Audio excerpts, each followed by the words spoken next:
This is a ManeHustle Media podcast. It sounds like one of the names they would have for a monarch. It's like Queen Jaime the First, Black Radical Queer, among queer Negro women. All the way from the A, you listen to my favorite lesbian on BRQ. I'm on my black girl magic voodoo shit with the bamboo earrings on some new shit. I'm new when this money asking who this bitch. I'm the bitch with the pussy with the judo grip.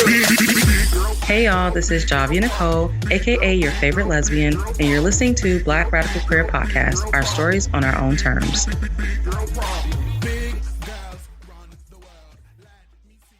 Hey y'all, I know it has been quite a while, but it's about that time to jump back in and get an episode out to you all. So I'll just do a little, quick update. I did do a live audio on Facebook, but I had never actually seen that option before. So I'm pretty sure if it's kind of like new to me, it's probably new to other folks. And I don't think a lot of people saw it. So yeah, anyway, so I'll just kind of bring y'all up to speed a little bit about what's been going on, why I took my little break. And today is just going to be me, so that I can just kind of talk to y'all, because it's been a while and I actually really do miss doing the podcast.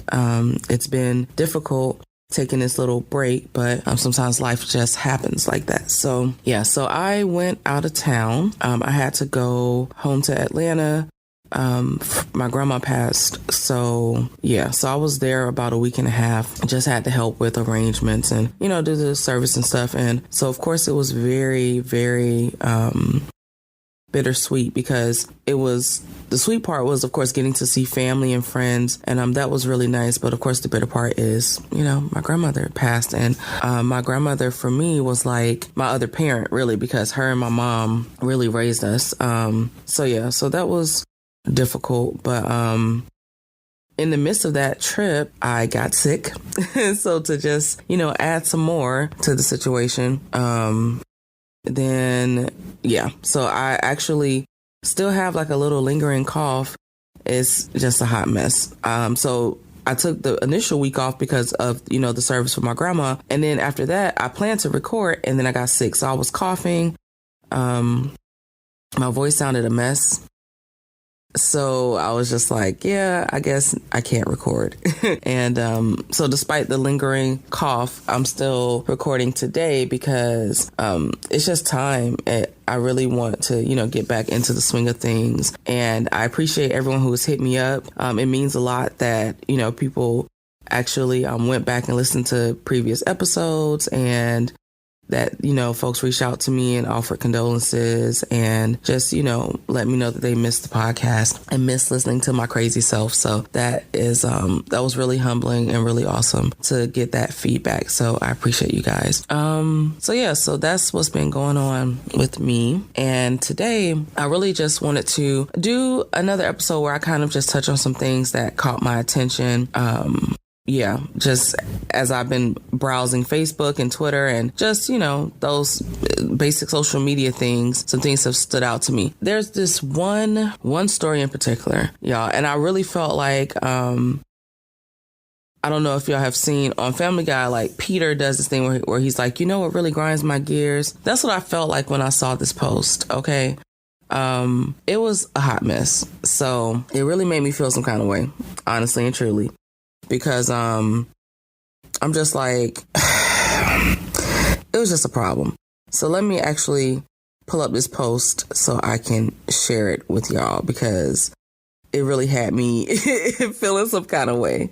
So yeah. All right. So this post says, and I won't read the whole thing because it is kind of long.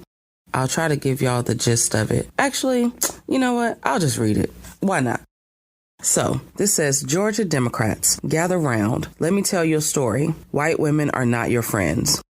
Now, this is a post. This chick is a white woman. So just so that y'all know. All right.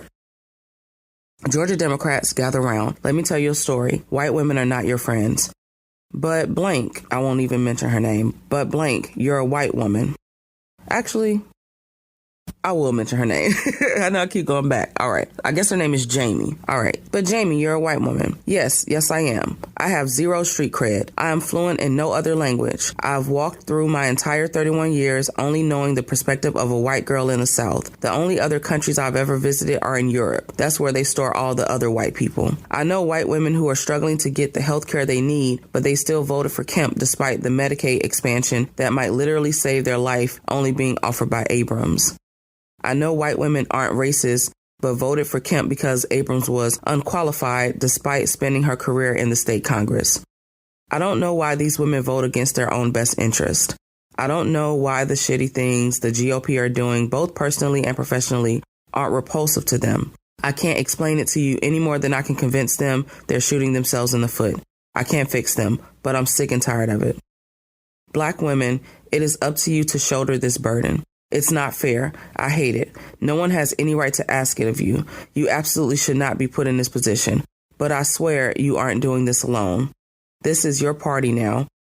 I may be the exception to the white women rule, but I am not a unicorn. There are more of me. You tell me when and where to show up and help you save us from all this train wreck.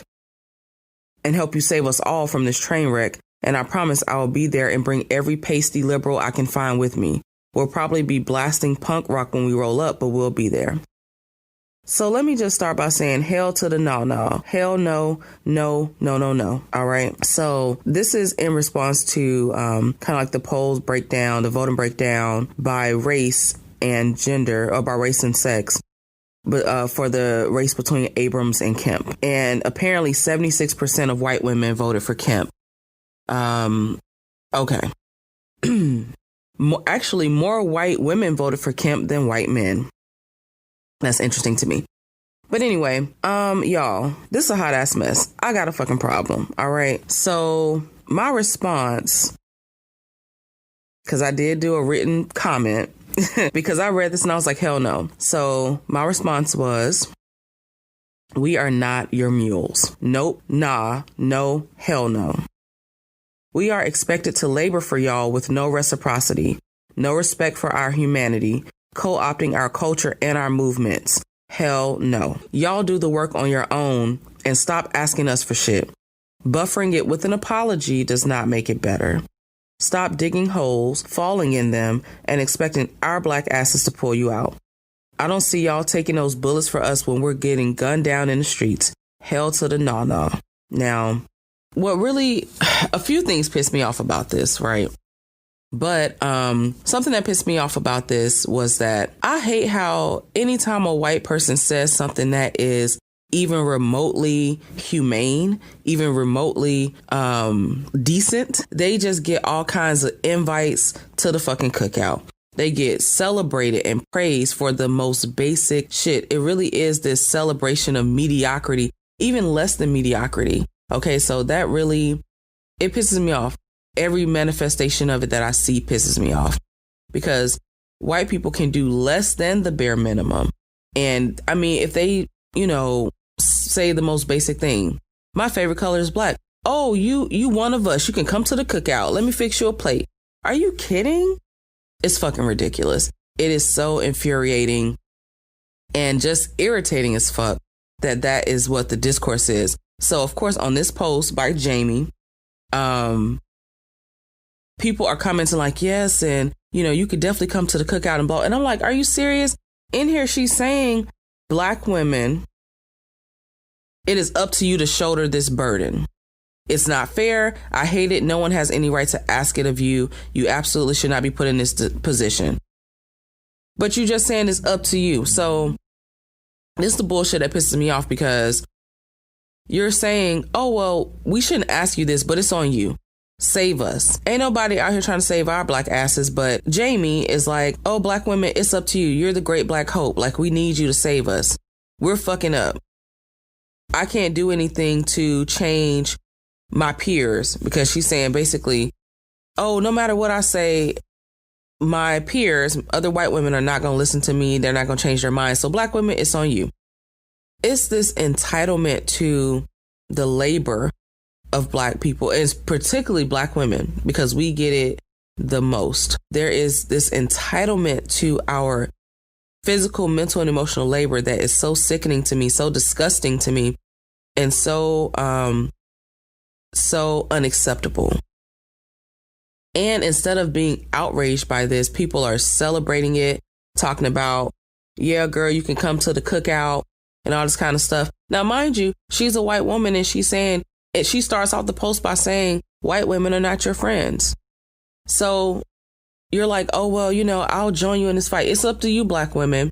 I'll join you. I'll get whoever I can. But you already said white women are not your friends. We have seen time and time again. I talked about this on another episode. But we've seen time and time again, white women are going to put their whiteness before their womanhood, period. Like, I don't know how many examples, how many manifestations of this that we need to see to believe it, but it's just facts. Even looking at the voting breakdown, it was saying that 76% of white women voted for Kemp versus 73% of white men. Hell, so white women are putting their whiteness first, in some ways, even more than white damn men. So it's like, it doesn't make sense to me that we get this little thing, by this person saying, oh, well, black, folks, we need, I honestly don't see why we would even take that as a compliment. Why are people taking that as a good thing that she's saying? She's not saying anything good. She's saying, black women, we need you to do the work. You're the only ones who can get it done. That's not a compliment. That's saying you're a good laborer. You're a good worker. So come in and work. The fuck? So, mind you, on the same breakdown, it shows that 97% of black women voted for Abrams. Black women are doing the work. So this expectation that we be mules, is so ridiculous. And I know that it's insidious, and I know where it comes from, and I know, all the kind of stuff, but it just, what really just made me feel some kind of way was just the response. The fact that she's getting fucking cookies and gold stars and pats on the back. And I'm like, y'all, this is not a positive thing. This is not good that this person is saying, hey, white women ain't your friends. All right. We need y'all to do the work, though. Like, come on, black women, do the work. We ain't your friends, though, but save us. Like, what the fuck? And then folks are like, oh, yeah, clapping for her and, saying, oh, yeah, you get an invite to the cookout. I just don't understand why the bare minimum is celebrated. I just don't understand. So, and then people are agreeing like, yeah, we have to get more people of color to vote. There's no other option. Okay. Well, this particular person said more black and Hispanic people. Now, first of all, Jaime didn't mention Hispanic people at all. She specifically said black women. It's on you. Black women save us. So that's this other thing about non-black people of color. They also will do that thing of co-opting our struggle, our oppression, and lumping themselves into certain things like, oh, we have to get, but that's not even what this is referring to. She specifically called out black women. So, and then Jaime later on says, this post took off. I've gotten a lot of support, thank yous, and cookout invites. Y'all, I think we'll make it through this nonsense. Blah, blah, blah, blah. All right.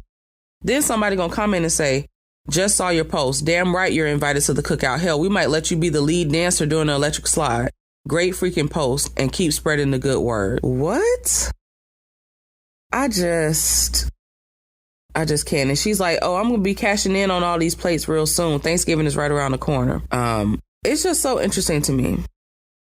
This is so interesting to me. I wish that, I just wish that this was not the case. I wish that that white mediocrity was not celebrated. So, and I don't see any negative comments, and I feel like there probably were some and they're deleted. I know my comment, I read you guys my comment and I don't see it on there. So it probably was deleted because I'm not with the shit.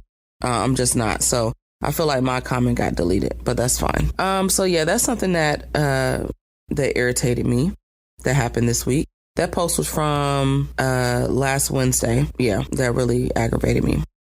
So speaking of black women being expected to be laborers, I was reading this article. So you know how every now and then these little random articles will pop up on Facebook.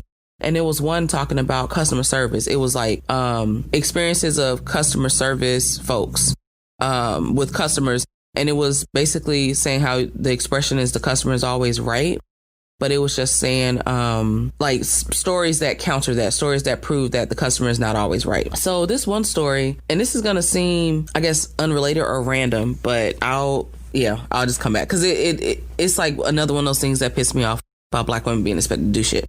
So anyway, so there was this employee who worked at a pizza place, and they said they had some people in line, and then this woman was in line. She ordered her pizza. She had like a really nasty attitude, and she told them, I don't know, it was like a white lady, and she was being really classist and just talking down to the employees or whatever. And I'm like, okay, but you come in here to eat. Like, I already got issues with people who are shitty to like service industry folks. I'm just like, don't do it. So anyway, so she was being a bitch basically, and apparently there was a Black woman in line behind her. So the customer service or the cashier or whatever, after the white lady walks off or whatever, so they're talking to the Black lady. It's a Black lady in line. And she's like, oh, that was really rude and disrespectful of her. I'm sorry you guys had to deal with that. Instead of just accepting, what the Black lady said and just being like, it happens, whatever. They then recruit her and ask her to basically, they basically tell her if she goes off on the white lady, they will give her her pizza for free. Okay, so just pump the brakes.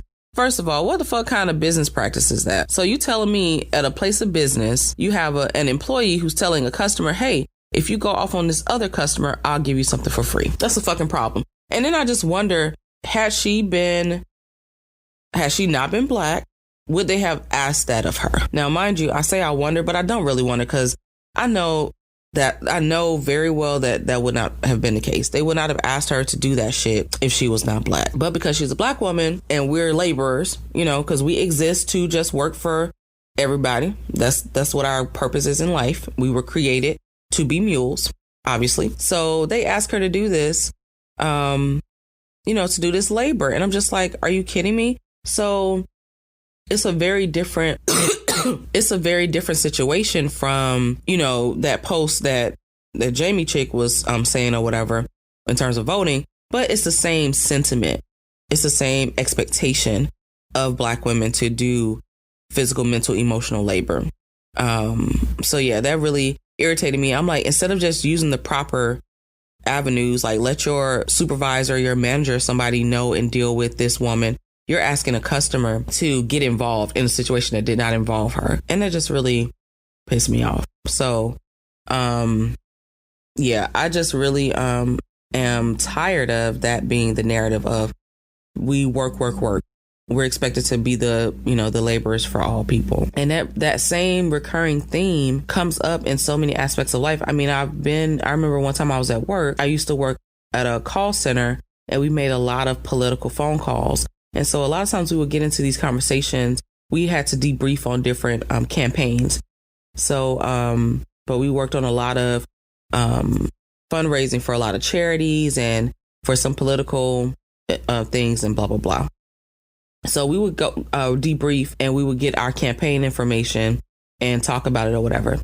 So I remember we got this campaign thing and it was like for Hillary. And so I'm like rolling my eyes. So I'm like, oh Lord, I don't want to call. I hope they don't put me on this campaign because I don't want to call for her ass.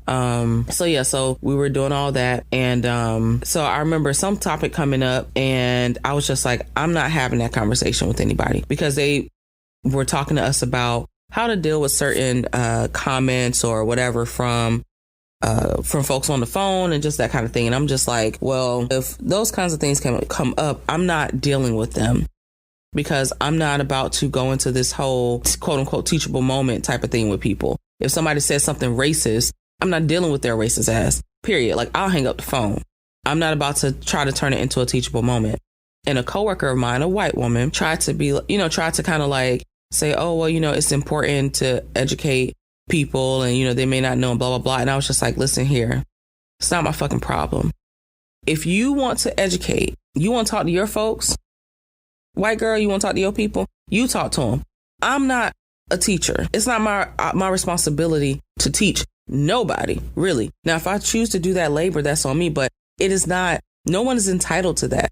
It is not a requirement that I do it. And I have been doing it for so long. I was like, I'm not doing that shit no more.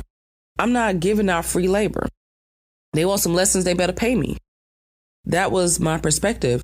And, so she was all like on this education. I was like, you do that. You talk to your folks. You shoulder that burden. You do that labor. I'm not fucking doing it. And once I said that, of course, the initial reaction to me is that I'm the angry black bitch, because I get that a lot.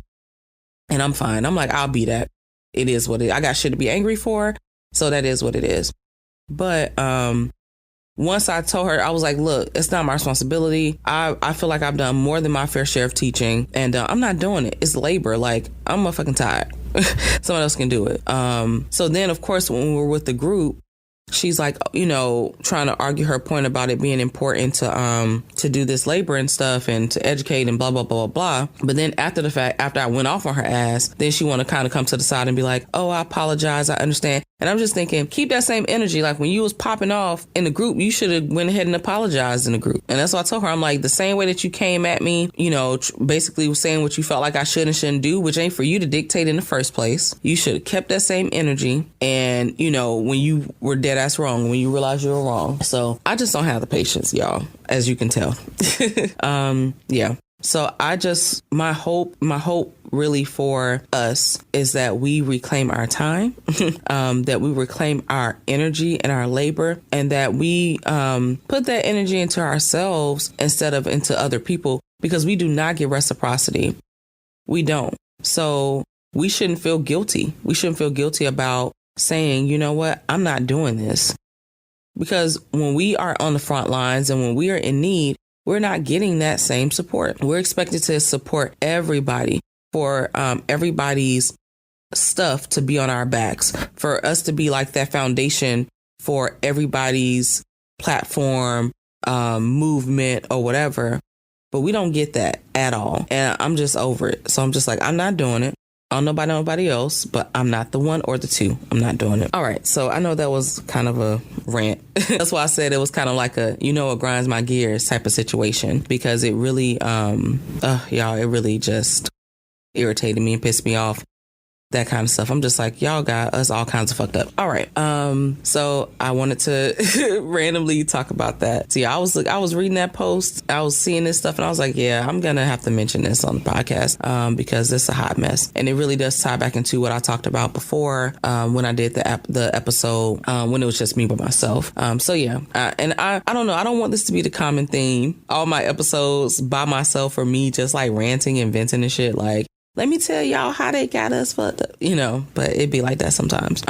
Yeah. So outside of that, circling back to just during my hiatus, I did get to spend some quality time with family and friends, which was really nice. And something I appreciated was that we had some really, some crazy conversations, honestly. We also had some really meaningful conversations and stuff too. So I was grateful for that. I was grateful for that quality time. Quality time is like, one of my top love languages. So that was nice. Speaking of love languages, if you have not taken that test, that quiz, whatever, please do. They have like the love languages, the apology languages. And I think there may be one for appreciation. But yeah, those, just being aware of those and knowing what resonates with you and having like a way to explain it to people, I think is really meaningful. So I'm all for it. So anyway, yeah, I got to do that. Which was really, really helpful in the midst of like grieving and, mourning and stuff. And of course, I'm still very much grieving, but I am grateful at the same time that I have the support system that I have the love that I have. Despite that grief, I do have like positive things going on too. And so I'm grateful for that, because I've talked about in a previous episode, probably, I'm sure more than one, just about mental health and how I do deal with depression. And before I moved to LA, y'all already know I have like the persistent depressive disorder. And I had the bout of major depression that I mentioned to you all. When I was in Georgia, I also used to have seasonal depression. So every year around this time, so I'll say like late fall and winter, really winter, I would be depressed every year. Usually I would get sick and I would be depressed. So, but since I've been in LA, I actually had not had that happen. I hadn't been getting my usual seasonal sickness, and I hadn't been, experiencing the seasonal depression. And I just feel like it's because the weather's more moderate here, you know, that kind of thing, as opposed to it fluctuating. So it is not a drastic shift. And I feel like that made an impact. However, since I was just in Atlanta for, late October, early November, I feel like that contributed to me getting sick, in addition to already just being compromised due to like grieving and stress and all that kind of stuff. So probably wasn't sleeping the greatest, eating the greatest. So I think it was just like the perfect storm for my ass to get sick. But something that I appreciate is, even in the midst of being sick and all that kind of stuff, I was used to getting the seasonal depression or whatever. I hadn't had it since I've been out here, except for last year. So my first like holiday season out here, 2015, I felt kind of down because I had just moved, because I moved out here in November 2015. But I can't say I got the seasonal depression. In 2016, I didn't. So 2016, I didn't get sick. 2015, I didn't get sick either. So I didn't get sick. In 2016, I didn't feel the depression or whatever. But 2017, last year, I felt very depressed. But I can't say it was seasonal depression. It was just like, I don't know. I think it was just dealing with the major depression or whatever. So my point in saying that is that for this year, I'm trying to just approach the season differently, because with me having, you know, people who are close to me that have passed, and already having that predisposition to depression, I'm trying to counter it in what ways I can, because I don't want to be depressed. Now, of course, despite me having kind of my baseline depression operating, I don't feel like the seasonal depression or major depression or anything. I actually am feeling okay as I can in the midst of grief. I mean, I feel like my marriage is going well. I feel like I have a great support system. Like, I feel good about those things in my life. So I'm not unhappy, but I'm trying to approach the holiday season differently, keeping in mind everything that has taken place. So, for instance, I have not decorated in a while. Like, I haven't decorated for the holidays, and I can't even tell you the last time. Last year, I was not feeling it at all. Last year, I spent Christmas, I worked, and I spent the day at home afterwards by myself. So, I just wasn't feeling it. So, I'm really trying to do things differently this year. We've been working on making our place more homey, our apartment, because we've been here now for 3 years. And, you know, it was always with that expectation that we would be leaving. So we never really, I don't feel like we ever really made it a home. It was just where we live. So now we've been taking these steps to make it more inviting, more warm, more reflective of our personalities and all that kind of stuff. And so now I feel different in space. I used to just like come to my room and go to sleep, you know, or like I couldn't say I associated comfort with my bedroom. And now I do, because the changes we've made, and we are just making some, you know, I'm going to be doing some decorating, all that kind of stuff. So I say all that to say, I think it's important for us to, when we look at kind of quote unquote reclaiming our time, as I mentioned, that we do the things that we need to do for ourselves without feeling guilty, without being apologetic. So instead of me being like, so I'm like, okay, one of the things I'm going to do is decorate and all that. We've been cleaning and stuff. So we've like kind of like deep cleaned our apartment, but I want to decorate specifically because I'm like, I want to see cheerful things. I want to smell good things. I want to see the decorations. I want for my space to look inviting and to look festive and all that type of stuff. Because seeing that does have a psychological impact as well. And so instead of me saying to my, you know, I live with my wife and my sister-in-law. So instead of me being like, hey, y'all, you know, like approaching it apologetically, like, oh, well, you know, I was thinking I would do this, and I'm sorry if you guys think it's too much, whatever. No, I'm just like, hey, I want to decorate this year. So I want to decorate kind of in general in terms of the apartment, and I want to actually decorate for Christmas or for the holidays, do a tree and blah, blah, blah. I want to do those things. Instead of me apologizing for it, I just told them, like, look, usually around this season, I am very depressed. It's a lot of stuff going on. I'm really trying to approach it differently. And so this is what I like to do. Do you have any input? Do you have any objections? That kind of thing. And they're both just like, you know, it's fine, whatever. So, but I'm not going to apologize for me doing something that I feel like I need to do for myself to just have a positive impact on myself mentally and emotionally.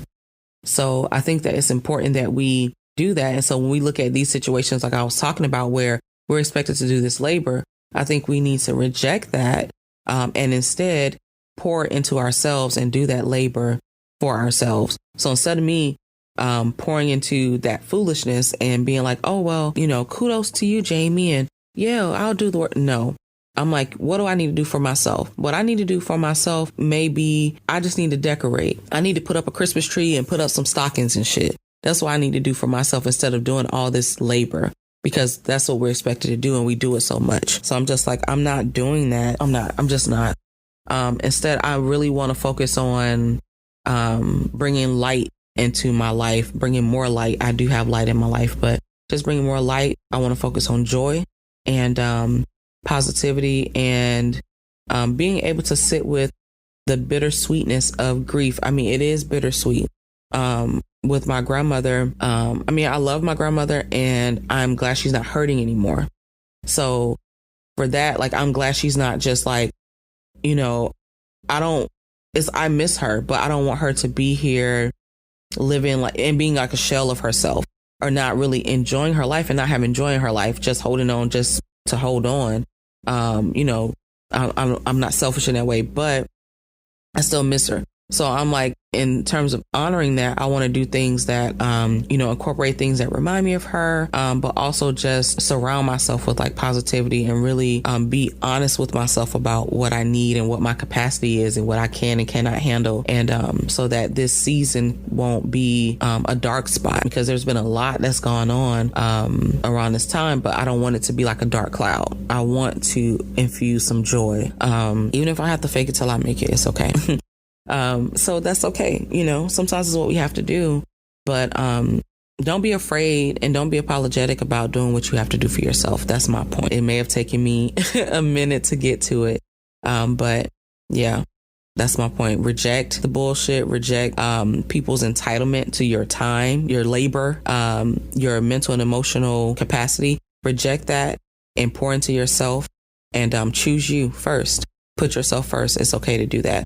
And then censor those who support you and who affirm you and who, add to the positivity in your life. So that's what I'm focusing on. Another thing too is that I hope that, one of the things that comes with the territory of being a queer person is that a lot of times our families are our chosen families. So I am really grateful that my blood family is, my close family are accepting, and I was not ostracized or cast out of family for my queerness or anything like that. But I'm also grateful that I have a robust, a bomb chosen family as well. And so when I look at my family, I see my mother and, my sisters and stuff like that. I see those core people, my cousins, my wife, but I also see my chosen family, my friends that have been in my life, 6, 7, 8, 9, 10 years. And so I think it's just really, I think it's something that's beautiful that we, a lot of times do as queer people, we do curate these chosen families. And so during this time, I think it's a great opportunity to, just be reminded of, our gratitude for having that and celebrating with them. And I've really been trying to make it a point to let my people know, whether it's my blood or my chosen family, that how I feel about them, let them know I love them, I adore them, let them know when they're on my mind, just things like that, because I think it is important for us to affirm each other in that way.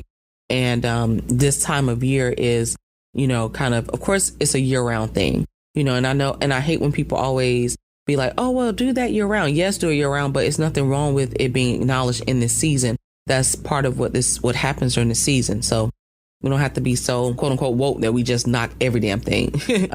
So yeah, I think that it's really important to do that during this season. So I'm looking forward to doing that. Just spending time with my loved ones, in-laws, friends, etc. Yeah. But speaking of with people, so I was just talking about how people say, when you say, oh, it's like, the holiday season, and folks talk about what they're grateful for. And people are like, oh, you should be like that year round. Or Valentine's Day, oh, you should show that love year round. Yeah, you should. However, it's nothing wrong with acknowledging it at those times.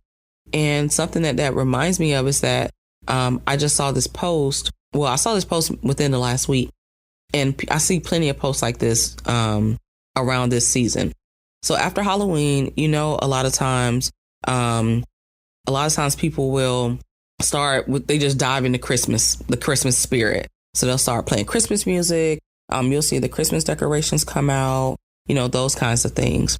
So, yeah, so it's like, and typically sometimes it happens even before Halloween, but definitely after Halloween, but like before Thanksgiving, you'll start seeing that stuff out. And so that's when you start seeing that onslaught of posts where people are like, oh, folks are playing Christmas music already.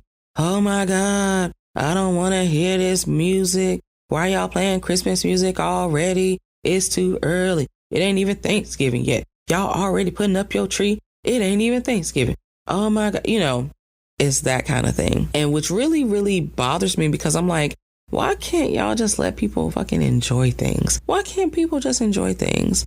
If somebody want to put up their Christmas tree on November 1st, so what? In the grand scheme of things too, what the fuck does it have to do with you? Like, how does it impact your life? It really is so interesting to me, the things that people get kind of their panties in a bunch over or just get all worked up over. And that's one of those things people really get, really feel some kind of way about. It's November 12th and I hear Christmas music and okay, like, I don't know. Why can't people enjoy things? And my thing is with all the things we have going on in our lives and in our world, if it brings someone joy to crank up that Boyz II Men Christmas album or that Mariah Carey Christmas album, and put up their tree, it's November 2nd and they trimming a tree and they listen to their music and drinking their eggnog. What's wrong with that? What's wrong with that? How is that? I just don't understand, like, how is that negatively impacting anyone? So what, you walked in Macy's and heard some Christmas music and it ain't Thanksgiving yet. So what? So what? You don't live in Macy's, so you're not going to hear it forever. Do your damn shopping and keep it moving. So that really bothers me, though. It really bothers me that people cannot just enjoy things. Everything has to be a fucking issue.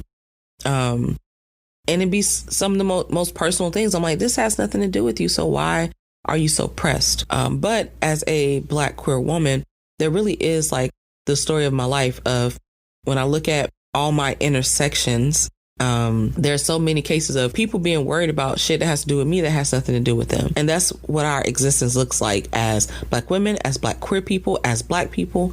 So, folks are like, oh, well, when people ask you intrusive questions, if it's a trans person, they ask them intrusive questions about their body, or if they're, if you're LGBT or whatever, and they're asking intrusive questions about your sex life, all those kinds of things. It's the same sentiment of why won't you just let people live their lives? Why do you feel like you're entitled to have a say in everything? People think that they're entitled to have an opinion. Like they just get to have an opinion on everything. Okay, but keep that shit to yourself, because honestly, the reality is you really don't get to have an opinion on somebody's humanity or just the things that bring them joy. Like, why do you even have an opinion? What the fuck does this have to do with your life? Nothing. So I don't understand. It really blows my mind, y'all. Like, it really blows my mind that's how we operate, that we just feel like we're entitled to comment on every aspect of people's lives. It really, really pisses me off. And it blows my mind because I'm like, that time and energy that you're putting into paying attention to what this person's doing, what they listen to, they put up their tree or who they fucking or whatever, that energy could be better used elsewhere. Focus it on yourself. Invest it in your own damn interests instead of worrying about what this person got going on physically or what they got going on sexually or what they got going on this season because they ready to celebrate already. Instead of worrying about that, worry about your damn self. You can do that for the free. It doesn't cost anything at all. So anyway, I've been rambling. So yeah, I guess that's my my return from my hiatus is me just rambling and talking to y'all because it's been a minute. And yeah, I really at this time I don't have much more to discuss. Like I just wanted to come to you all and kind of let you know, hey, this is why I was gone. And also just tell you some things that's been on my mind. And I do have some ideas for some upcoming episodes that I'm really excited about that I hope that you all like too. Something that I do want to do, so I want to tell y'all because I want you to contribute. I want to do love letters. So I want for people to send me their love letters. I do have the BRQ Google Voice line. So you can either call and like say your letter, on a recording so that I can play it, or you can just send it to me and I'll read it. But the love letter doesn't only have to be romantic. It can be a love letter to a friend. It can be a love letter to a family member. It can be a love letter to someone that you admire, who you don't even know, but just someone who inspires you or who's a role model for you. Whatever the case, I just want to be able to have those and share those with listeners because I'm all about love. I know I am, I be turned up and I'm radical for sure, but I'm radical in regards to love too. And so that's something I want to incorporate. So send me your love letters to whoever, whether it's your boo, whoever it is, and I want to share those with the listeners. So even if it's to a parent, just whoever you want to share, you want to tell them how you feel, just go ahead and send them my way. I'll read it or I'll play it and you can let them hear it. And then the other listeners can hear it and we can give feedback and stuff and we can just hear that love. I love love. I'm all for it. I love Black love. I love queer love. I love, agape love, platonic love, whatever. I'm all about love. And so I would really, really like to share that. So I want to do a segment called BRQ Love Letters, but I need you all. Can't do it by myself. So I need you all's contribution. All right. So that is it for this episode of Ramblings by Jaime and Nicole on Black Radical Queer Podcast. I appreciate all of you for listening. I continue to be amazed by the support and by the number of downloads and by the number of people who send me messages just letting me know what the podcast means to them. And it really means a lot to me. So I appreciate that. I appreciate your feedback, your participation and your involvement, all that good stuff. So I'm back. Thank you for still rocking with me in the midst of a trying time in my life. And I just look forward to bringing you all some more content. Make sure you're all caught up on the content that I already have and send me your stuff, send me your love letters, do your messages, whatever it is. Like you can call in and that way I can play it on the air, and you can be a part of the show too because it's not just me. I really do enjoy having guests and just involving you all. I like that interactiveness. So just let me know how you want to get involved. We have a few different ways that can happen and then your voice can be a part of BRQ as well because that's important to me. All right, y'all. Thank you so much for listening. Thank you for bearing with me through my rambling and I'll catch y'all next time. Bye. Black Radical Queer Podcast is all about intersectionality and Black queer folks sharing our stories on our own terms. We navigate an array of identities, and BRQ is an outlet where we can see the spectrum of those identities reflected, explored, and celebrated. Black Radical Queer is a ManeHustle Media podcast hosted by Javi and Nicole, produced and edited by Charmaine Johnson. Music is by Publicity. You can find us on social media by looking up Black Rad Queer. It's BLK RAD QWR. We are on Facebook as well as Instagram and Twitter. Same handle regardless, at Black Rad Queer. BLK RAD QWR. We also have a Facebook discussion group that's just called BRQ Discussion Group. And you can also listen wherever you get your podcasts. So we're on iTunes, we're on Spotify, Google Play, all those types of things. And we have, our home base that's on Libsyn, so you can listen on there as well. Thank you so much for tuning into this episode. Make sure you come on back around next week to see what we have for you. And all right, y'all, I'm out.